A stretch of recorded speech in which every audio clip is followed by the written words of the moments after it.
மயிலாடுதுறையில் 2003ஆம் ஆண்டு மதமாற்ற தடை சட்டத்தை கண்டித்து நடைபெற்ற பேரணியில் ஏற்பட்ட கலவரம் தொடர்பான வழக்கு அந்த வழக்கின் விசாரணைக்கு ஆஜராகாத நிலையில் திருமாவளவனுக்கு பிடிவாரண்ட் பிறப்பித்து மயிலாடுதுறை அமர்வு நீதிமன்றம் உத்தரவு பிறப்பித்திருக்கிறது.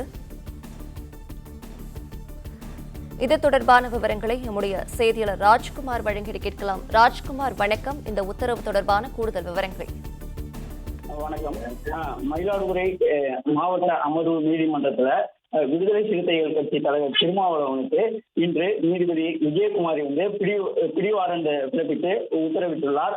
கடந்த 2003ஆம் ஆண்டு மதமாற்ற தடை சட்டத்தை கண்டித்து நடைபெற்ற பேரணியில் ஏற்பட்ட கலவரம் தொடர்பாக மயிலாடுதுறை மாவட்ட அமர்வு நீதிமன்றத்தில் நடைபெற்று வந்த வழக்கில் திருமாவளவன் ஆஜராகாததால் இந்த பிடிவாரண்ட் உத்தரவு பிறப்பிக்கப்பட்டுள்ளது. வழக்கறிஞர்கள் வேலை நிறுத்தம் போராட்டம் காரணமாக இந்த வழக்கு தொடர்பாக விசிக தரப்பு வழக்கறிஞர்கள் மனு தாக்கல் செய்யப்படாத நிலையில இன்று இந்த பிடிவாரண்ட் உத்தரவு பிறப்பிக்கப்பட்டுள்ளது.